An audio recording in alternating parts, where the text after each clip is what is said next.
What's up, everybody? Welcome to this episode of the Driveway Podcast. We got a good one. We're talking about cars that are ahead of their time. I think it's going to be a fun conversation. Yeah, as opposed to all the other conversations.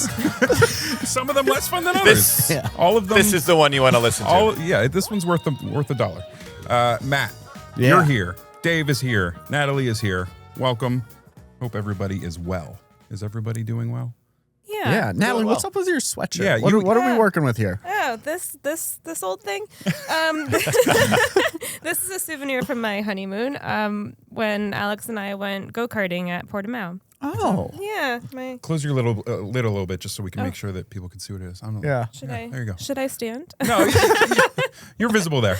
Do a twirl. This is my. I'm not going to do the my twirl. go-karting sweatshirt. Nice. Wow. Thanks for asking. love it. That's how you know she found the right one. What a great Yeah. On memento. the honeymoon, they went karting. Yeah. Yeah. Yeah. Where were you on your honeymoon? Portugal. Portugal. Yeah. I should have said Portimao. Karting in Portugal. What a cool experience. Matt, what about your shirt? What story do you have about that? It's nice. It's a flannel. My wife bought this for me because I would buy. I was going to say, it came free with a Subaru. Yeah, I would buy I was buying all my flannel shirts at stores that didn't meet her muster. And so she bought me this one. Yeah. And to be fair, it's like a few years old and feels brand new. Yeah. So maybe it is better made. Yeah. I would like to point out she's not a car person. And on our honeymoon, the rental car counter lady really, she heard the American accent and immediately started pushing the automatic transmission. Yeah. And I was like, hell no, lady. Don't you dare talk to me that way. And my wife was like, are you sure? It'd probably be easier. And I was like, what do you think I do for a living? Come on. And you were in not karting. You were in Spain. Yeah, we went to Barcelona and then Mallorca. Do they drive on the right side of the road or the left side of the road? The correct side of the road. Okay, so you they're on the correct side of the road. shift with your left hand. No. That's something I've never done. I think that would be hard. If it was a manual transmission on the other side of the road. Yeah, you'd figure it out. You'd figure it out, yeah. It's the cell phone thing, you know? Yeah, that new cell phone feels really big, but when you hold it in your hand all day long, it doesn't feel that big anymore. You know? 2 hours behind the wheel, everything feels normal. Dave, anything interesting about your sweater? It looks nice. Oh, I thought you were going to say my honeymoon. No, the sweater is boring. That too. My honeymoon, we rented a scooter and just drove around. That was fun. Oh, we were in Bali. Sounds fun. So, Oh, in Bali. You know, you have to stop for goats and cattle crossings, but a scooter is awesome. It's such a great way to get around. And what I love about a area like that is that people use their horn not as a form of aggression or anger, but as just communication of So what's I'm up?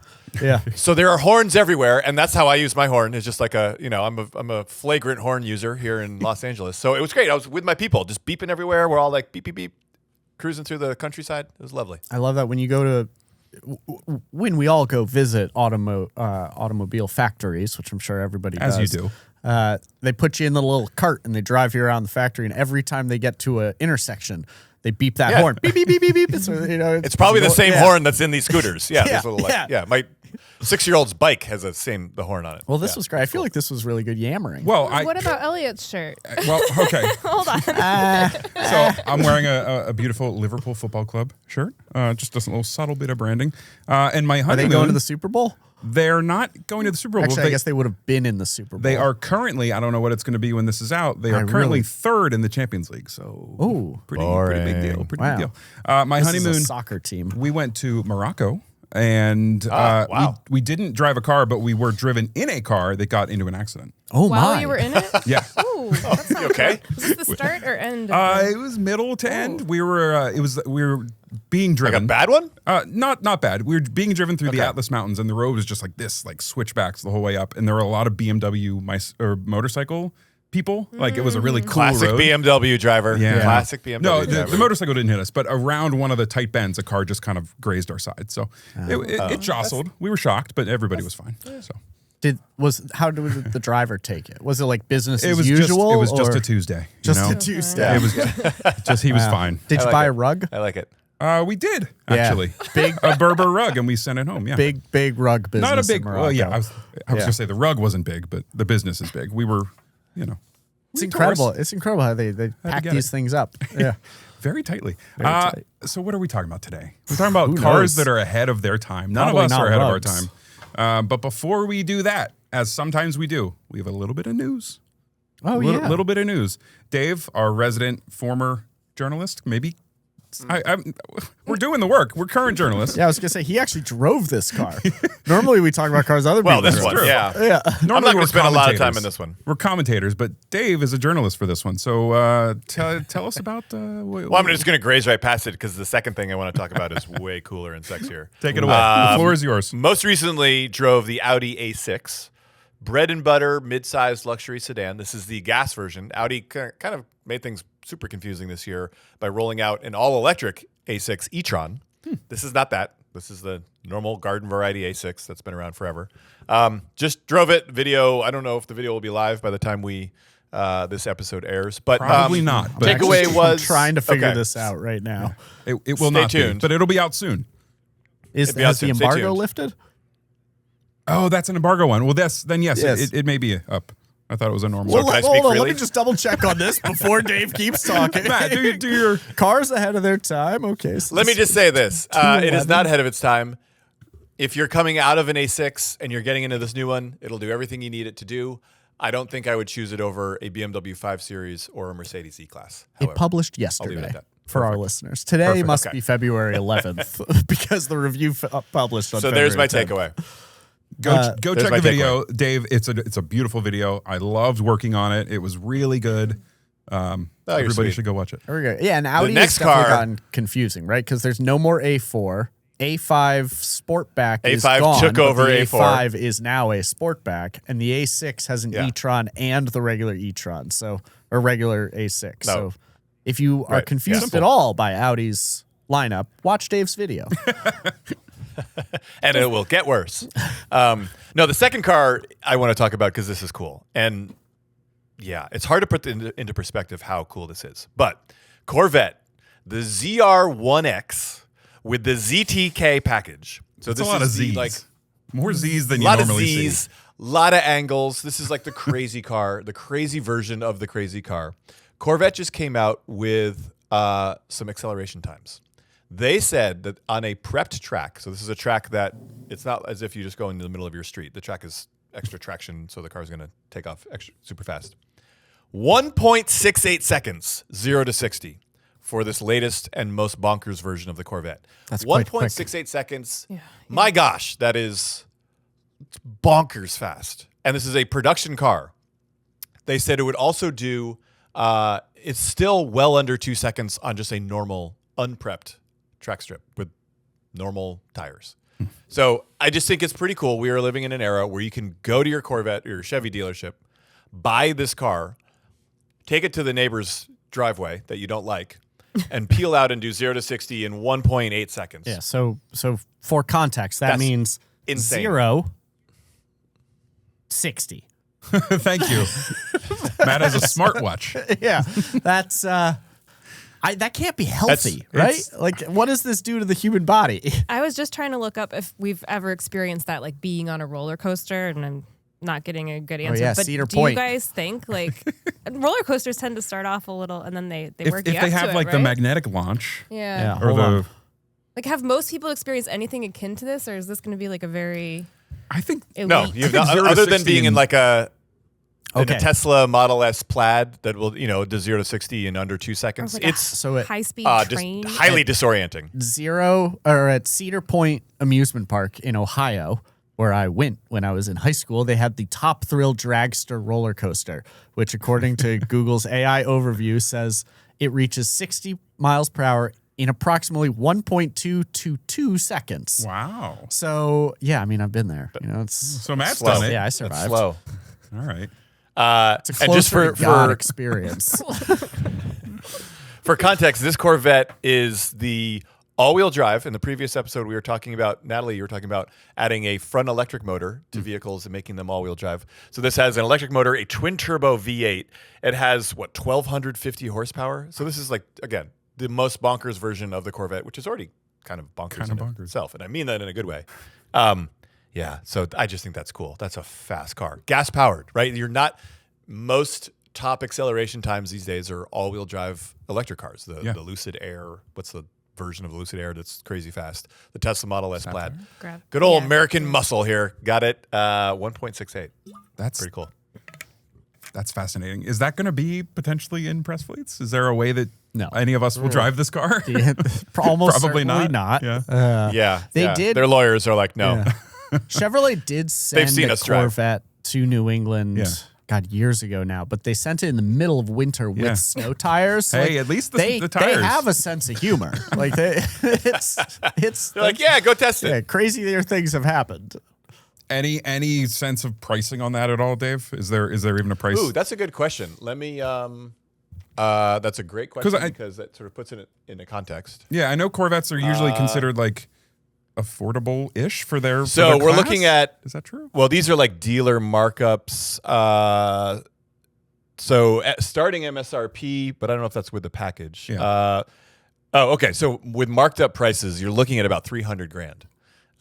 Nothing. With all the packages, That's the dealer Corvette for markups, dealers are going to know. Now, however, those acceleration times are on par with $1 million plus supercars. Bugatti Chiron, what's the Rimac, whatever, Koenigsegg's, that level of hypercar is what you're talking at. So $300,000, it's a lot of money for all of us, but if you're talking the stratosphere that this car is into now, it's a bargain. It's a rounding error compared to its competitors. Wow. You can get it as a convertible too, right? Your There daughter you would go. think so. Blow that I'm pretty toupee right the, off. The ZR1X is available. I don't know about the ZTK, but the ZR1X is available as a convertible. They all have the removable Targa, don't they? So yeah, I love it. Wow. I love it too. I hope America. you get to drive one. America.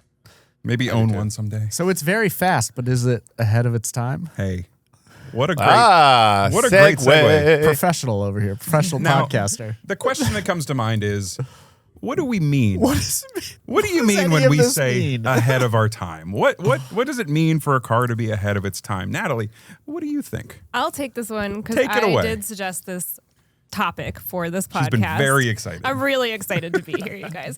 Natalie has a list of 27 cars that she wants to run through. I have 6 and I only get to talk about 3. You can mention the other 3. I thought that was already shouted down during pre-pro, but no, I'm really Not by excited. me.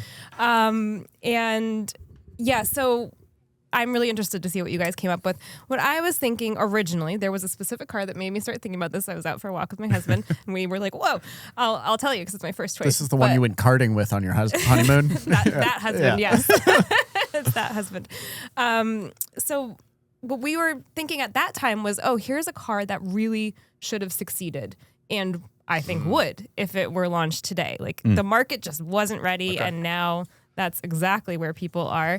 But I don't think that has to be necessarily what this means. So like I said, I'm really interested to see what you guys came up with because I don't think it necessarily has to be something that's discontinued. I don't think it necessarily has to be something that was a failure, although that could be a hallmark of something that came before its time. Yeah. Does that answer? Yeah. I like it. I think Does so. that answer the question? Well, something pioneering. I mean, that would certainly qualify. So What are you thinking? Yeah, you're you want first to on know the my list. first one? Yeah, take it away. I want to hear what you've got. This is the one. Better This be is a good one. Natalie episode. Okay, so this is the car that we saw. The Lincoln Mark LT. Ooh. Hold on, I gotta Google I this. got. Yeah, we're going to Well, be doing a lot of Googling. Yeah, What you let's see, actually want to Google is the Lincoln Blackwood, which was its predecessor. Oh, So they made Oh, I know the Blackwood. yeah. They made the Blackwood for 1 year in the U.S., 2002. This was a luxury truck, which doesn't Yeah, sound that great crazy call. now, right? People are buying Denali everything. We've got the Ram 1500 with the tungsten trim. Yep. But this did 1794 for the Toyota. Yeah. This was revolutionary at the time. If we talk about it now, it still sounds kind of crazy. It had a cargo bed with a faux wood-paneled exterior, powered bed cover, and that bed was lined with carpet and stainless steel walls. It's like nicer than my kitchen. Right? Oh, and it had that split tailgate. Look at But that. it Yes, doesn't the seem Dutch like something door that should be tailgate. outside. Great choice, in Natalie. the elements. I know, right? It beat the Escalade EXT to market by a few months. I think looked a lot better. The Escalade, that was the Cadillac version of the Avalanche. They only made 3,383 units. And they sold 6. Actually, Yeah. according to the internet, that makes it both the rarest and shortest produced Lincoln model line, but I have not verified that. It is a Wow. fun fact. So yeah, this is something that, again, it doesn't seem crazy now. I think people would buy something like this now. Certainly people would buy something like the Lincoln Mark LT, which we had for 2006 to 2008 in the US. It did get a second generation in Mexico, but here it just became the platinum trim of the F-150. Kind of continued on. Yeah, I think that's so interesting in that, like, today, in today's dollars, high-end pickup trucks vastly exceed what this cost in its dollars in that day. And yet there was something about buyers who were like, they just couldn't do the math of like, I don't want a Lincoln truck. Like, truck buyers are willing to spend $100,000 on a truck. They just don't want it to be like perceived like outwardly luxurious, because that somehow is not sort of the truck ethos, right? So they're like, I have no problem with a $150,000 or $100,000 F-150. Don't make it a Lincoln because somehow that erodes, I don't know what they're afraid of. But it's just such a funny dynamic, because yeah, trucks then weren't as luxurious as they are today. Yeah, I think that's like the ideal car ahead of its time. Inspired the episode. Wow. Starting off strong. Love it. I love it. There's only 5 more to come from you. All right. I think we should have like a standalone like partner episode to this, where it's just Natalie talking to the camera. Yeah. Listen up. This is what I think. Reading down the list. Yeah. I'll tell you what. At the end, when we finish, honorable mentions. Okay. You can just quickly run through your honorable mentions. How about that? All right. Let me consult my notes. I'm just gonna get to work. All right. I'm gonna go next. The car I'm bringing as my first ahead of its time is the Honda Insight. Nice choice. Bringing the Honda Insight. As far as I can tell, I've never been in one. I've seen them. It's the first generation was 1999. It's the car that had the rear wheels kind of covered by the body halfway. Covered, yeah. Which is wild, and it feels like thing. it'd be really hard to change a tire. Although there was probably a way to get around that. I don't know. But it was the first mass-produced hybrid available in the United States. But it predated the Toyota Prius. the Prius came out a couple months later, and the Prius still exists. I think unbroken in its line, whereas the I have it here. The Insight did 3 different generations. It was 99 to 06. They were like fits and starts. Yeah. Then 09 to 14, then 18 to 22. So they tried 3 times, and it never did enough to keep going, I guess. Couple of the reasons. So it says it was an aluminum frame, which was 50% lighter than anything else. So they were focused entirely on efficiency. It says they got between 60 and 70 miles per gallon. Ooh. But Gracious. it was a heavily compromised vehicle to get to that efficiency. And I think that's why it never caught on. And then the Prius came, and we all know the Prius. So Good call. That's a great choice. That's the Insight. I think the third gen Insight, which would have been 2018 to 22, I think that's still a compelling car. Still probably easy to find as a used car. I always thought that was It looks like a Civic, I think, a little bit. Civic, like a better looking one almost. Holy yeah. cow, 70 highway MPG on that first gen. That's astonishing. Yeah. It's fascinating because we But hear how much these horsepower stories did about it? like I mean, it did it doesn't have like 7 horsepower? so often they say like, oh, it doesn't matter if you're the best as long as you're the first one. Yeah. And this is proof that like, no, sometimes being first does not mean that Being you're first gonna. doesn't pay. Yeah, Okay. Yeah. I just want to point out, it had 67 horsepower. yeah. So yeah, you're driving a lawnmower. I would hope it would get Can you 70 imagine miles a per gallon lawnmower on the with freeway. 67 My goodness, horsepower? like That's my you kind might of as well be lawnmower. pedaling. I think that's what it was for. It was an urban commuter car, maybe. Yeah. And you don't need, well, you probably need more than 67 horsepower, but that'll get you by. And 70 miles to the gallon, that's crazy. It does look like the type of car that, like, if you were parked in like an illegal parking spot, you could just take it by the bumper and drag it over to the. It's like it looks more toy than automobile, but Yeah. I think the first gen look with the covered rear wheels looks crazy, It's but so also cool. a little bit cool. can think you it's really imagine cool. that right now in Boston though, with wild. all that? Like, you'd get so much crap stuck up in there. Yeah, I wonder if that led to problems. I don't know. who knows? If you had an insight or know anything about it, Doesn't look let us like know. Let us know. I'd love to hear. Ideal snow vehicle. Probably so not a good- wouldn't have been on last week's episode. Probably not a great 2 episode years for snow. Who knows? All right, so that's the Insight. Matt, you are next on the list. Dave, you're on I'm on deck. On deck. That's it. I was looking for on deck. I feel strongly about this one, and I'm pretty confident that you guys are going to make fun of me. I can't wait. I mean, we're going to no matter what you say. So The Volkswagen new Beetle. Yeah. So okay. not the the Volkswagen Beetle, the original Beetle was definitely ahead of its time, and as a result, Wait, was why a is this huge new one? success. The new Beetle, which arrived in like the late '90s or something, seems to me like a vehicle that wasn't fully cooked. And I wrote down some notes on this like weeks ago when I was just having a fever dream about it. The new Beetle came before it was fully cooked. It was a big hit for sure. But it was soft styled and it had lackluster performance, which killed it before the better looking and better driving final generation Beetle ever had a chance. So essentially, my point here is the arrival of the new Beetle. It came too early. It wasn't like a good enough vehicle at that stage. And by the time they had perfected the new Beetle with the final generation of that reincarnation, which I actually think looks really good and is definitely a better driving car, is basically a Golf. It was dead on arrival. It was the first one was so ahead of its time that it killed its better generation. So as a youth, I've actually never been in a VW Beetle, but I spent a lot of time playing Beetle Adventure Racing on the Nintendo 64. Anybody familiar with You this? are doing some heavy lifting here because I just used up all of my notes on this car. Well, so it was a game on the N64. It was a racing game. Every car was a Beetle. They were basically just different colored Beetles. And I remember it being great. I loved it. It was released in 1999. Are we talking about the same generation? Yeah, exactly. The one that had the little vase on the for the dashboard flower. for the flower. Yes. Yeah. And then you know what? I'm a fan. It's part of my childhood. I love the Beetle. Shout out to Beetle Adventure Racing on the N64. I will say, Matt, I agree in that the outgoing version, the latest version of that car, there is one that's always in our parking garage here at work. It is dark green with that really deep tan interior, Green turbo over tan. convertible. And it's got like the big center cap wheels. And that's a cool package. I don't know. I don't know if I'd call the first one ahead of its time, but I agree that the current one, probably it had a tough follow. I think the equity in that name wasn't great. Essentially, if the outgoing generation was released as the new Beetle, if we didn't have that first gen of the new Beetle, we wouldn't look at the Beetle as like, oh, I'd rather not.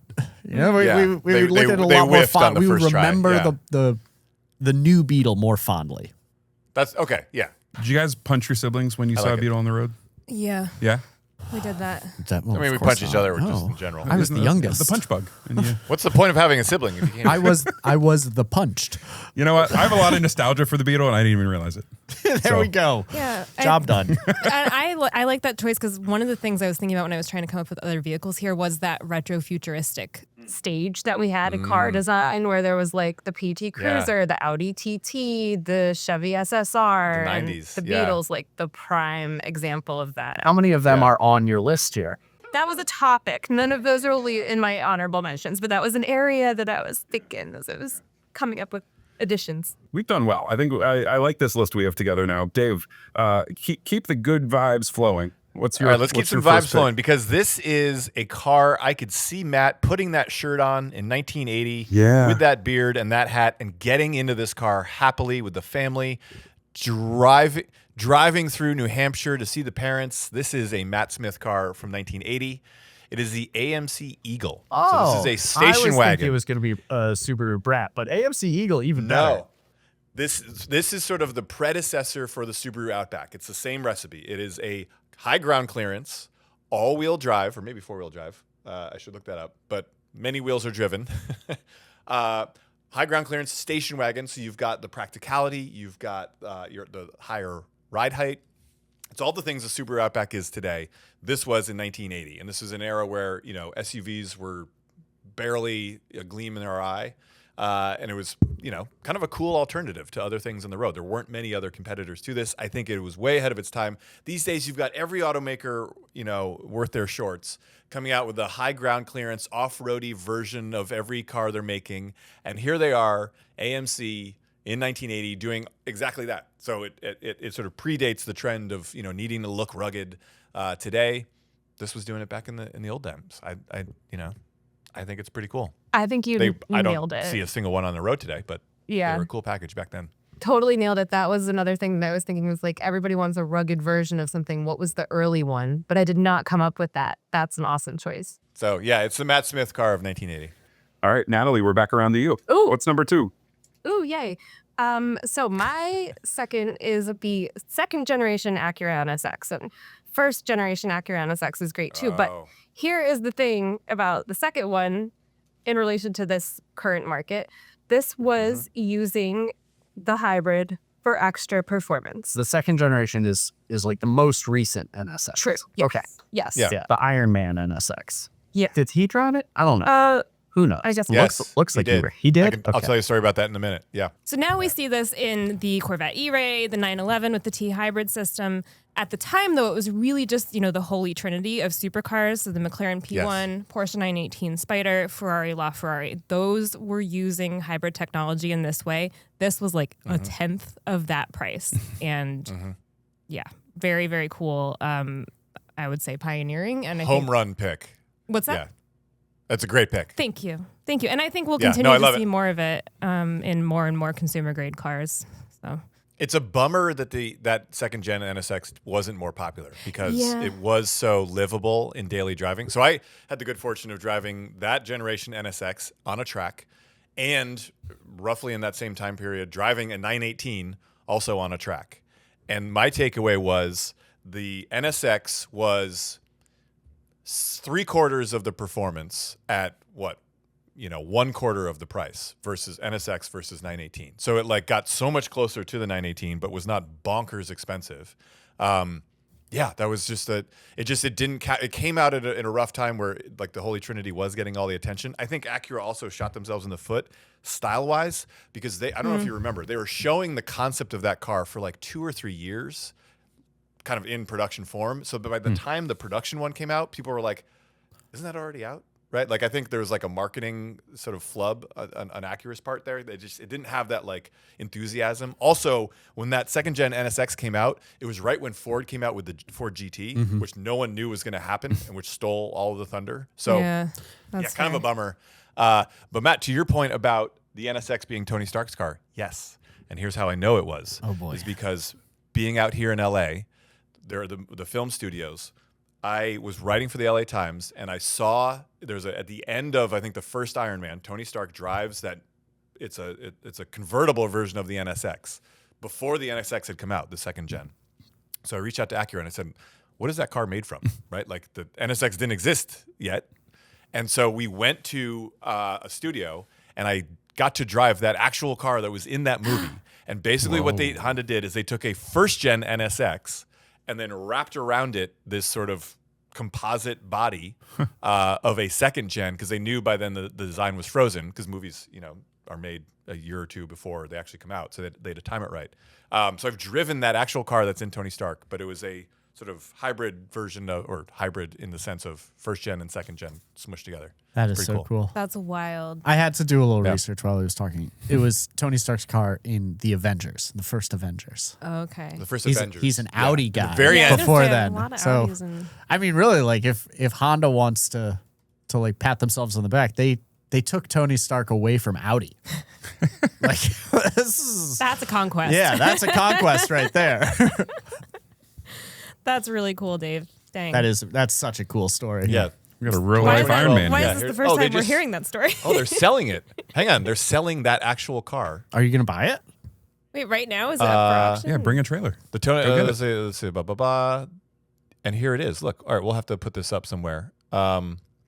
Is it It's still, going up for auction on Cars and Bids. Is it still the new body over the old?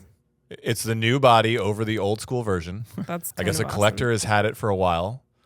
Yeah. Just email them and So say, you can go I've buy driven this it. car. What can I get it for? Oh no, it looks That'll like he work. went back to Audi after that one. Oh, Tony. It was a Tony. short-lived Tony, conquest. That's okay. Yeah. What's this podcast about? It's cars that are Another ahead of thing their that I time. think hurt that NSX. All right. They never came out with like a high performance version of that NSX, and they could have. It was designed so the roof panels could be structurally. They could have made a convertible or a T-top version of that, or a Targa version, because the roof was not a structural component. Remember, I reported on that. So like there were baked into that car opportunities to make a more extreme version, and they never did, and I think that hurt them too. There was a Type S, right?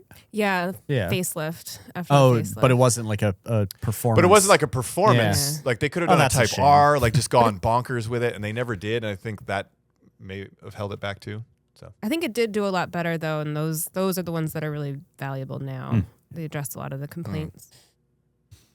Cool. Well, thank you. All right. We got some Cool. we got some good options here. My Elliot, what you got? next option, we've mentioned Subaru.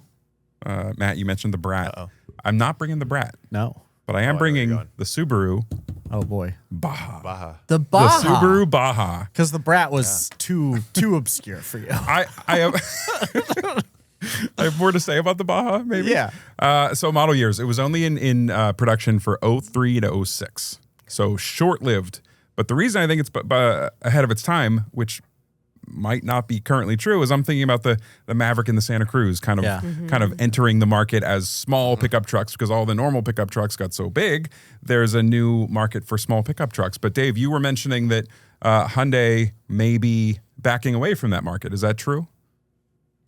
So Hyundai actually recently announced that, or has confirmed they will be sunsetting the Santa Cruz, Yeah. which is their compact body on frame, or excuse me, compact unibody. It was still Basically ahead a of its crossover time. with Yeah. a bed.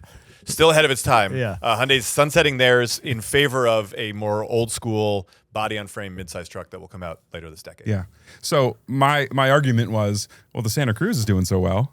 Maybe if the Baja came out today, But- it would be great. I still think it's a nice idea. 'Cause Yeah. we've seen Thank success. Essentially, the Baja was an Outback that Yeah. it was open Yeah. face. They chopped Yeah. off the rear. That's half what of Hyundai it. did with the Tucson. So It It's makes what the Santa Hyundai did Cruz. with the Tucson. Yeah. Honda also with the Pilot has done with the Ridgeline. Yeah. That's been Yeah. successful. Yeah. The Maverick is more of a ground up vehicle, Yes. but like we've all looked at the new Outback. You're telling me they couldn't just chop the back off that and For sell sure. it as a little pickup So truck? I Subaru buyers would buy that. And how do I know? Because because wearing the you're flannel. looking for it. So yeah, Look at 'em, folks. I have it here that the mechanicals, the platform, and the sheet metal was shared from the Outback. So it was just the Outback with its top taken off. I found this note. They were projecting 24,000 sales annually. Oh, and did they beat it? over 4.5 years, they sold 30,000 total. Oh, so that's not as good.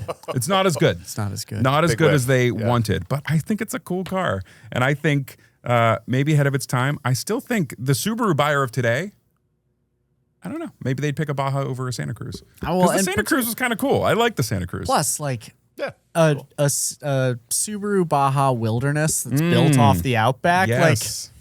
Subaru, just mail me a check, That would guys. kill. Like Yeah, look, Matt's like yeah, salivating over here. the about product this planners. I potential. don't know what they're doing. You know, I'm sitting over here actually trying to make the business work. Can you imagine if a Baja Wilderness came packaged with a flannel?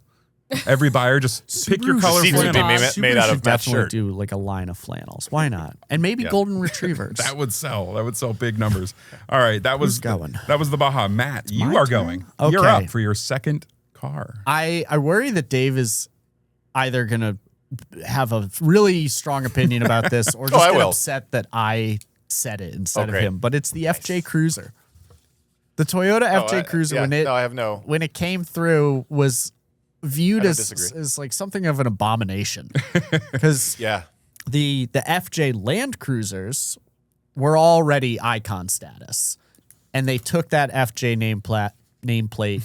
They got rid of the land part. They put Cruiser on it. It looked kind of weird, but they Well, were to Natalie's point about the retro look. It's very, retro yeah, futuristic, retro. yeah. But like, admittedly, like not a good retro. Like not great execution there. It kind of looked like a retro car that they pumped some extra air into to just make it bloated. But super capable vehicles. Definitely like a flawed vehicle from the average consumer's point of view. You know, they're not great to drive on the road. But the crux of my argument here, down to one data point. So CarGurus has this incredible resource. It's our price trends pages. You guys familiar with this? Of course you are. Turns out you work for CarGurus. Price trends, you can look up the average price for listings on CarGurus for virtually any make, model, car year. Looking at the 2014 FJ Cruiser, which is the last year that it was sold, the average price on CarGurus is $28,765. Wow. The MSRP for the 2014 Toyota FJ Cruiser when it was new was between $28,000 and $30,000, depending on the trim, which says to me that this is a vehicle that today, 12 years after it's been discontinued, is still commanding the same price that it did when it was new. Wow. No, they have a very loyal following they're very capable off-road. And I think you'll see like owner groups around here in Southern California going out and, doing all the real off-roading. I think that's what you're seeing of like most people are ambivalent about them. There's also certain versions of them. There's like that do very well in the the secondhand market. There's like is there a TRD version? You could get it with a manual. It's got a lot of things going for it that certain buyers will appreciate. Most other people won't. So you have this cult following. Yeah, for sure. On that note, there's a Land Cruiser museum. Dave, I'm sure you're aware of it. It's out in Salt Lake City. I went out there a few years ago and was hanging out with the guy who kind of curates the collection. His name's Kurt Williams. Arguably knows more about Land Cruisers than anyone on the face of the earth. Yeah, he's a legend. Yeah. He was like walking me through the collection, going through all of them. And we get to the FJ Cruisers and he just kind of pauses and goes, they're kind of growing on me. I'm surprised they even let them in the museum. Because like the Land Cruiser guys are like, that's not a Land Cruiser. Sure, they're off-road and they're cool. Don't call it a Land Cruiser. The FJ guys are like, no, it's a Land Cruiser. It's just this, but it's like this sort of little argument of like, no, get out of here. Cute truck. Yeah, it's capable. That's no Land Cruiser. That museum has absolutely everything, including not a small number of vehicles that I think Land Cruiser guys would say, that's not a Land Cruiser. There's all sorts of stuff there. Highly recommend a visit. That's all I have to say about the Land Cruiser. What year did the Land Cruiser stop? Did you say 2014? No, the FJ Cruiser last year was 2014. 2007 to 2014. Because I was driving the other day and I saw an FJ Cruiser. They look great. It looked fantastic. It was green with the white top, white roof. Yeah. The that two-tone. one, I believe that was a 14. It looked incredible, and I didn't know if it's restored or just well taken care of, but it looked cool. Because I knew you had, they sent me the answers ahead of time, so I knew that was on your list. So I saw it because I was looking for it. Looks really good. Fits in today better than it did back then, I think. This is good. 2 for 2. You guys aren't mad at me yet. I'm not mad. I'm never mad. Dave, let's see if I stay happy with you. What's your second car? My second car is the 2011 Nissan Juke. I chose this because we were talking about it. Give him a minute. Yeah. Well, let me explain myself. This is from a stylistic standpoint. If you can show a photo of this car, or for people listening, not watching, this is a car, very sort of bulbous looking, small 4-door crossover that sort of sat up. It was like a hatchback, but sort of sat up taller. But to me, if you look at it, it had these headlights that sort of come across or come, up the hood, and then that's a sort of elongated triangle shape. And then in the front fascia, the front bumper, are 2 more headlights. And to me, that styling setup where you have sort of almost like a decorative headlight on the top of the hood and then the actual headlight in the fascia, that is a styling cue that then went nuts across the entire industry. Go and look across most vehicle lineups today and look at how many vehicles today have a similar style design where there is basically a superficial headlight above and then the actual headlights are more sort of hidden in the bumper. There's dozens of crossovers, trucks, SUVs that have that sort of same basic orientation. Shortly after this, the Jeep Cherokee came back. I think it replaced the Liberty with a very similar design. It had these very thin lights on the top of the fascia, and then below it were sort of larger lights that we're expecting the smaller ones up top to be the actual headlights. They're not. And then when that Cherokee came out, I was going to choose the Cherokee, but then I went back and realized, no, the Juke predated it using that styling cue. The Cherokee just sort of caught more attention for it when it came out. Very polarizing. But this is a styling cue that now is across the entire industry. So that's why I chose it. It was ahead of its time in 2011. I think that's a really good point. I'm glad that you mentioned that too, because I can't count how many times we've been filming a video and I'm like, and the headlights, Yes. and Elliot goes, Yeah. I think Yes. you're pointing to the DRLs. Yep. I'm like, oh, Yes, glad exactly. you're here to catch Yeah. that.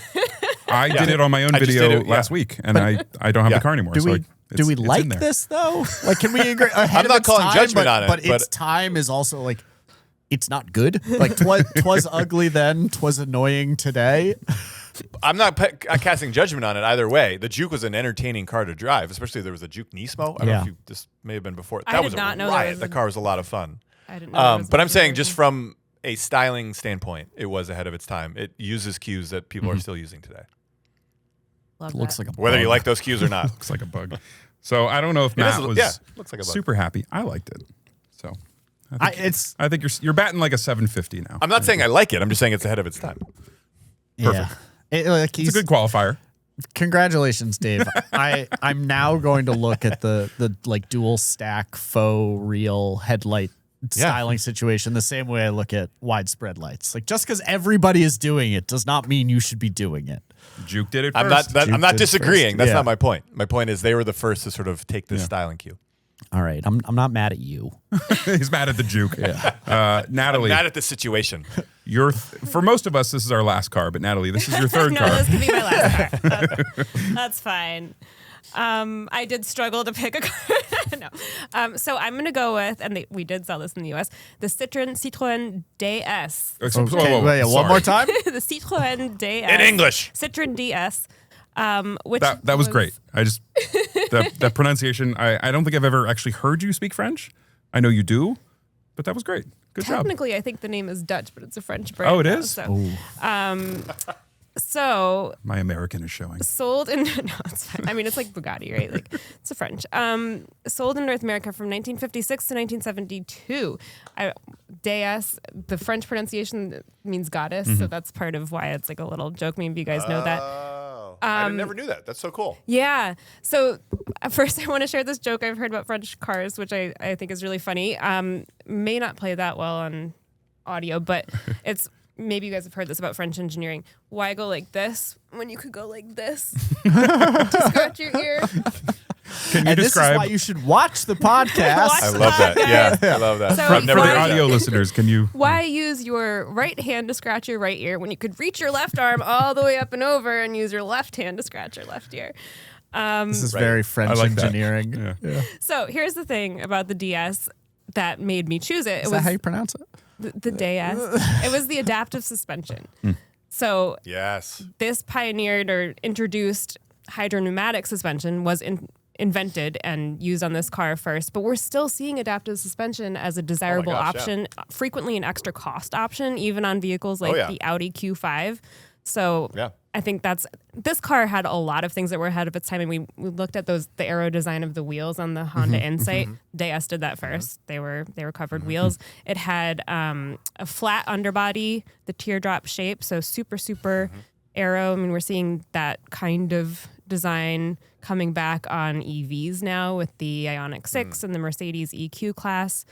It also had adaptive headlights, which is something else that automakers tout a fair amount. It's, right up there with Boy. some of your other driver assistance systems. Natalie came with receipts. Yeah, and just to clarify, we are Jeez. saying that this vehicle was introduced in 1955. Is that right? Yes. Okay, so yes. 56 model year In in North America. 1956, it was ahead of its time. Yes. Is it still ahead of its time? Well, meaning like, does it still Well, that's not the exist? question. That's not the question. That's not the question. Like these cars in the moment. I'm just like, yeah, very nothing's ahead excited of to its shop time. for this on CarGurus. Are there any?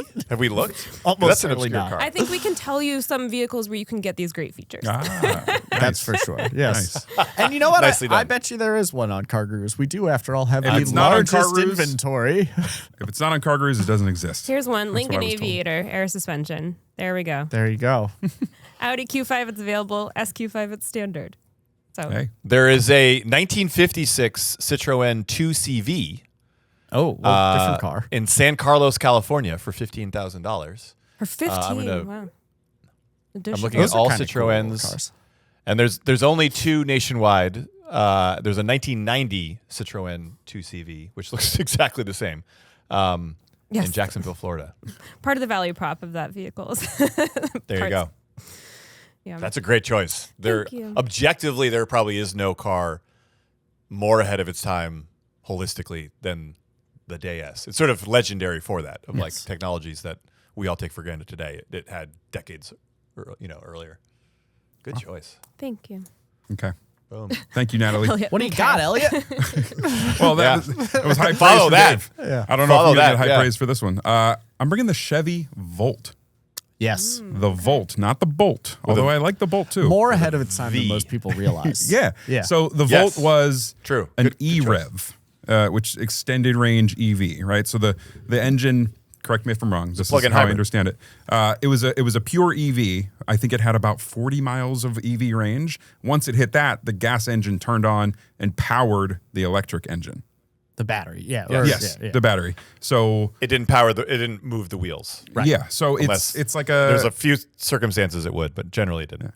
I don't know if it was the first plug-in hybrid, but it was a popular one. I have that it sold 160,000 copies in the U.S. It seemed like it didn't do very well outside of the U.S. It was so ahead of its time that it was released. It won like Motor Trend Car of the Year when it was released. Seems like it won a lot got of some- awards. It got some Yeah. serious accolades. And then we moved into the EV era. Yeah. And now we are seeing automakers move back Go towards back to the these E-Rev, E-Revs. So it was like a full generation ahead of its time. Yeah. It wasn't just like, oh, we're going to like this 3 years from now. It was like, we're going to make this, we're going to move on to something else, and then we're going to realize, oh, we should just do the Volt. What is it the Yeah, is it so the it- Lightning that's coming just back Googled as an Yeah. E-Rev? Yeah. Ram okay. Charger. Ram Charger. too. Charger. Yeah. And all the So, scouts. Elliot, to your Yes. to your point, the Volt is widely recognized as the first mass market PHEV Okay, in great. the U.S. So it gets that. What I don't know, if you guys remember this, though, it got a lot of attention, negative attention, because for, I don't know, a year, 18 months, Chevy was going around showing what the prototype looks like. We're building a production version of this car. Fast forward to a few years later, they show the production version of that car that looked absolutely nothing like what they had been trotting around for a very long time, saying this is what it's going to look like. And there were real reasons why, from an aerodynamic standpoint and just a production standpoint. But there was a lot of consternation at the time from people being like, "What the heck is this? You promised us this. This is a huge bait and switch." It was very controversial. But yeah, great car. Definitely ahead of its time. Model years were between 2011 and 2019, so recent. And there was a Cadillac version of it. Was there? Yeah, the Cadillac ELR. Is that right? I drove that. Yeah. I drove that. Yeah. you go. Those dog. Those Not a things good were so their MSRP was insane. This was like what years were you saying? 11 to 19. Yeah, so these were like $70,000 commuter cars with a Cadillac badge in, Oh, the in Cadillac. 2011. With no refinement. With no refinement. No extra refinement. But Yeah, it on was- the used market, they were dirt cheap. They were like basically the same price as what you could get a used Volt for. There was no markup for that Cadillac badge. I knew somebody, I can't remember who it was, who had bought an ELR. I always thought that was kind of an interesting idea. I'm disappointed, Dave, to hear that it was it worse No, than here- the Volt, or was it just not Well, a no, Cadillac? it's just like, look, it was just not a Cadillac. You get in a Volt and you're expecting a certain degree of refinement, and it was perfectly fine for what you were paying and what you'd expect. You spend, what, you said $70,000 for a Cadillac version of that? You think, okay, the refinement, the whole driving experience is going to be better. Maybe the range is better. No, it was driving a Chevy with nicer paint. And people were like, this is a terrible value proposition. Cool. May I? May. Matt, May? you may. May. Please. I don't have a whole lot of argument for like the market on this one. I just look at it and I'm like, oh yeah, I would have bought it.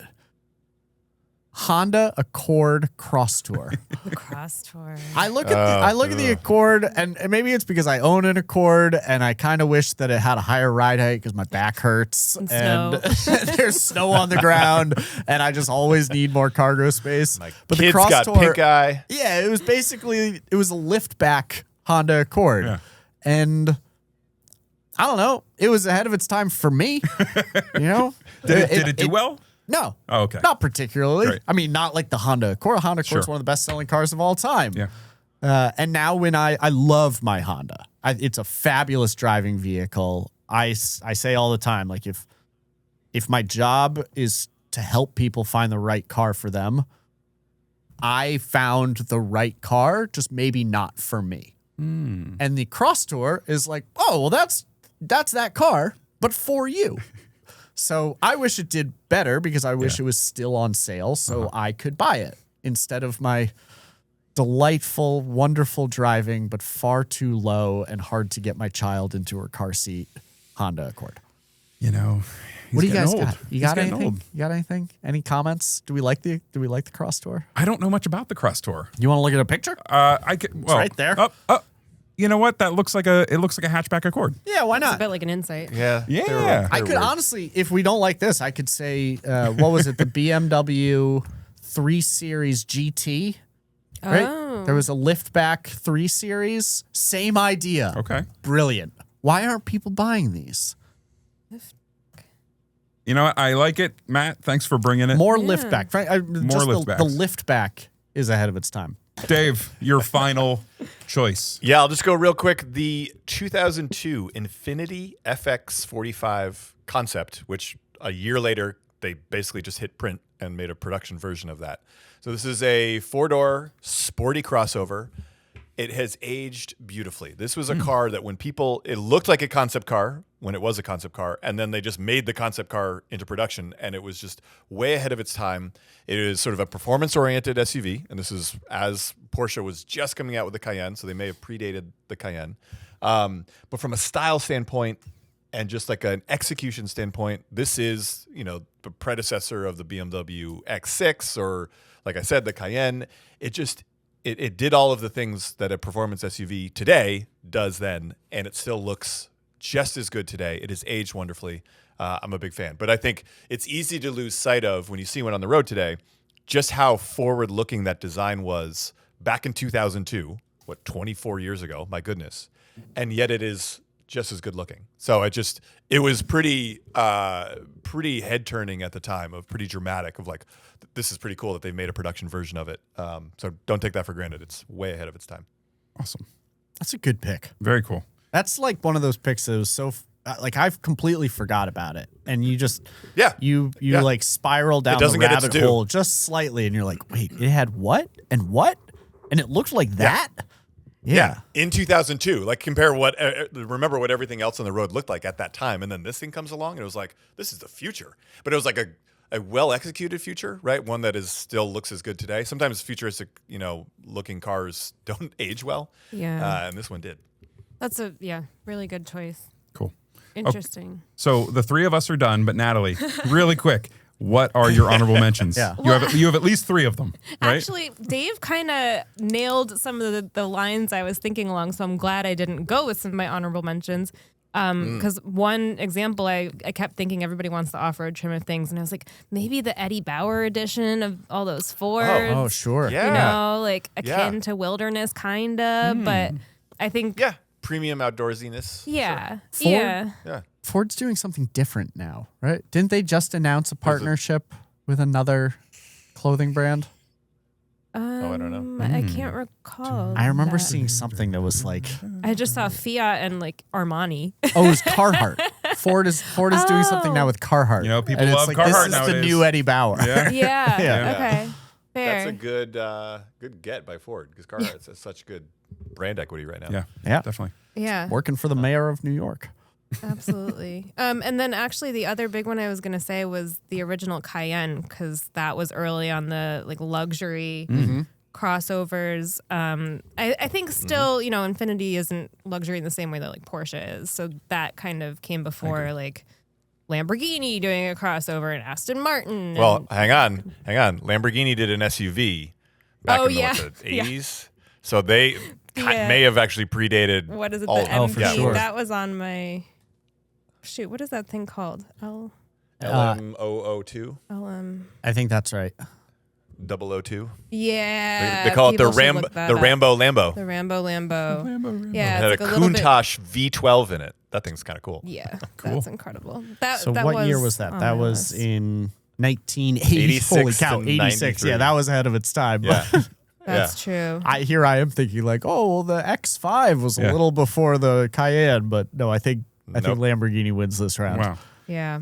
Hey, Rainbow fair. Lambo. Hey, we for put the together a good list, I think. Yeah. This Yeah. is a stellar list. Way to bring it, guys. We're never Hey. going to find photos for all this. Thanks for we'll- playing along. We'll do our best. Do our best. So that's our list of cars ahead of their time. I hope you enjoyed it. Next up on the docket, does anybody have a car in their driveway they want to quickly mention? They like it, they like what's happening, or you don't like it. I guess I shouldn't say you like I have it. a Honda Accord that would We've be heard great. about your It'd be Accord. nice if it was a little Oh my taller. gosh. I've got one. Go, Dave. What do you have? I've got one. All right. I have the Hyundai Palisade Hybrid. Yes. Now, if you've heard Oh. previous episodes, you've heard me talk about the second gen Hyundai Palisade, the gas version. I've driven it. Very bold looking SUV. You're going to see, or you will have seen, lots of commercials for it during the Super Bowl. When I drove it, though, it felt like a dog. It was underpowered because it got several 100 pounds heavier than the first gen, and it lost just a handful of horsepower. That's not a good recipe. It felt conspicuously underpowered. So I knew they were coming out with the hybrid version. I was wondering whether that would sort of fill that hole and make it this very nice, holistic vehicle. Short answer, home run. Long thank answer, goodness. bigger home run. what you I've said. been so like if terrified. you are if you are looking for a true 3-row large crossover and fuel economy matters, this thing is just, it absolutely nails it. I think we got Goldilocks. almost 27 miles per gallon over 300 miles of testing it. I have a lead foot, so if I'm getting 27, I don't get 27 miles per gallon in a Civic. So if I'm getting it in this big old 3-row SUV, that's pretty cool. And it has that acceleration from a dead stop that the gas version just doesn't. It doesn't have that torque.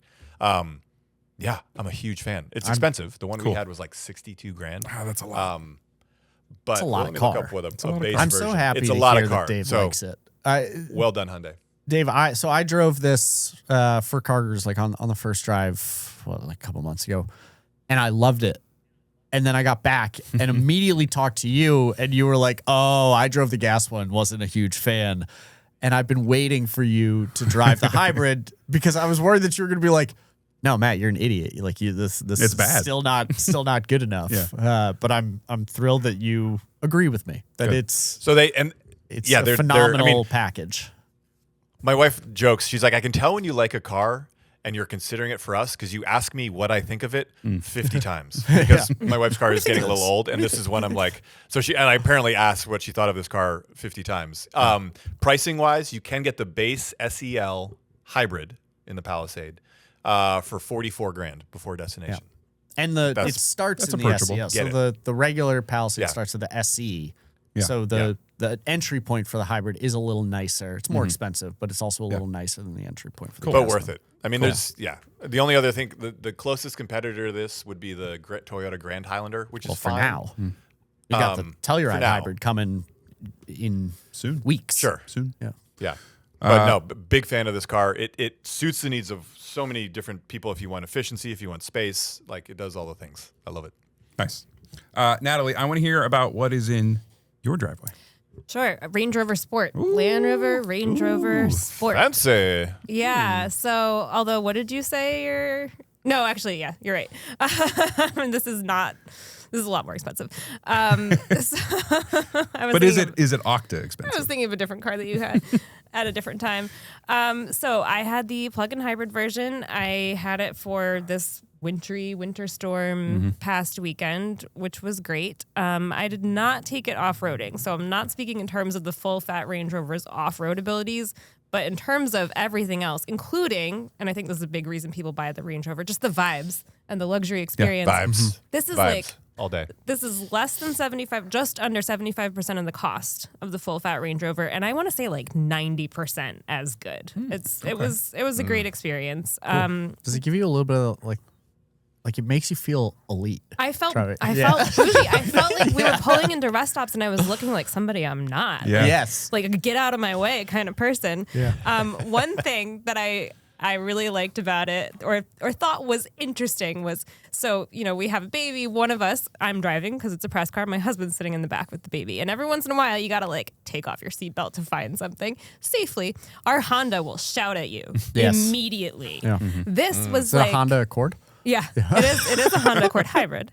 This is like, I'm sure, you have your reasons, but if you could see your way clear to getting back in your seat, that'd be great. And then it pauses for a little bit. It does it in a And then British it's like, accent. I think Yeah, it's maybe very you're rich British. and eccentric, but if you could really buckle your seat now.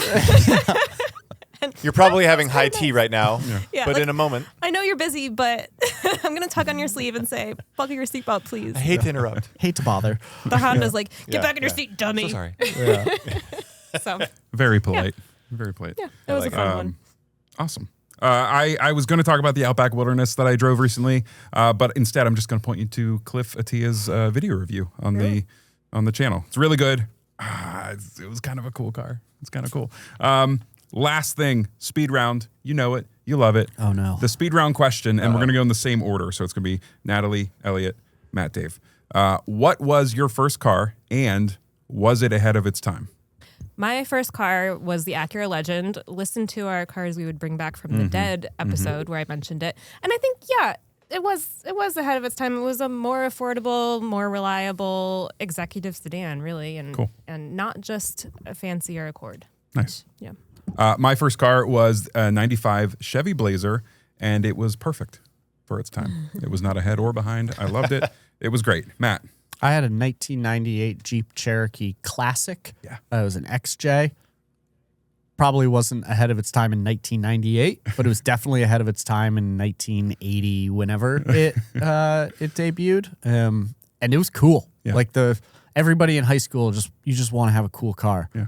And I got very lucky having a cool car. Cool. Thank you to my That- brother that and was a sister cool for car. not crashing it before it got to me. That was a cool car, and I remember that. Yeah, that's Yeah. a good pick. Dave, you're up. So my first car, this was in the late 90s. I was in high school. So this is a 1984 Volvo 240 GL station wagon. So GL is the one that had like the turbine wheels. Yeah. If you know these Volvos, my God, they were not ahead of their time. They were 20 years behind their time. That was the point. But it was delightful. And like growing up in Ithaca, New York, Volvos were like the coolest car you could have. I think my parents bought it for like $700. It had no business being on the road. Like it was rusted out most of the car. Like the liftgate hatch had rusted out. So if Oh, you it went was the around wagon. fast enough. It was a wagon. Sorry. Oh, yeah. So you went around a turn fast enough, the liftgate would just swing open. But man, I love that car. It was silver, black leather inside, power windows, but you couldn't roll all four down at the same time or the car would short out. You had to do one at a time. Like it was just a mess, but I loved that car. It was super cool. That's one of those cars Well behind its time. you didn't know how cool it was. Yeah. It's But it was you like, look back you're on it and 17, like, it's "That was cool." transportation. Yeah, it was like good, clean transportation. Got me to school. I was happy. Nice. Well, hey, that was our episode. I think that was a fun one. Yeah. Worth the time, I hope. That was Cars Ahead of Your Time. Come back next week. We're talking about safety next week. Everything about safety. Is that still true? Yes. Okay, yes, that's still true. So come back next week. We're talking about safety. And in the meantime, have a great week. Hope you're all well and see you next week.